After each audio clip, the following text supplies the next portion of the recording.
ulat mula naman sa impilan ng DWALFM, Radyo Totoo, CMN, Batangas. CMN News Live. Renz Belda, magandang araw sa iyo. Magandang umaga Ariel, magandang umaga Pilipinas.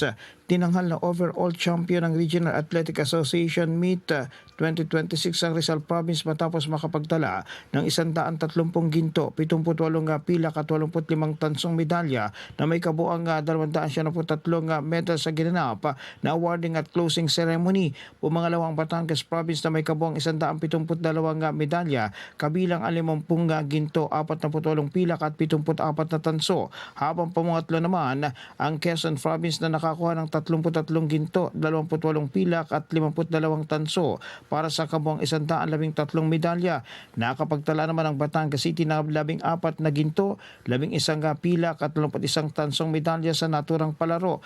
Ayon kay Department of Education, Calabarzon Assistant Regional Director Dr. Lloyd Danidea, sa kabuuan ay naging matagumpay ang RAM 2026 at wala silang natanggap na mga suliranin o reklamo mula sa mga delegasyon o kalahok na palaro.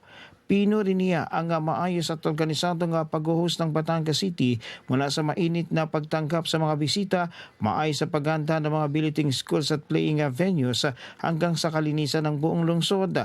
Kaugnay nito, ipinapaubot niya ang kanyang pasasalamat at pagbati sa Batangas City Schools Division's Office at sa lokal na pamahalaan ng lungsod sa matagumpay na pagsasagawa ng palaro. Samantala, formal lang ipinasa ng Batangas City ang pagiging host ng RAM 2027 sa Lipa City sa isinagawang ceremonial turnover bilang bahagi ng closing program.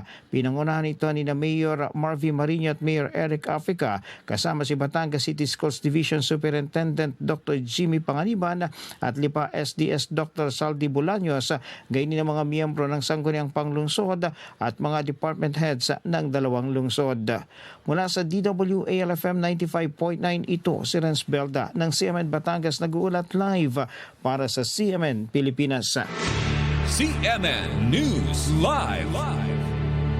Maraming salamat, Renz Belda, mula po sa impilan ng DWALFM, ang Radyo Totoo, CMN Batangas.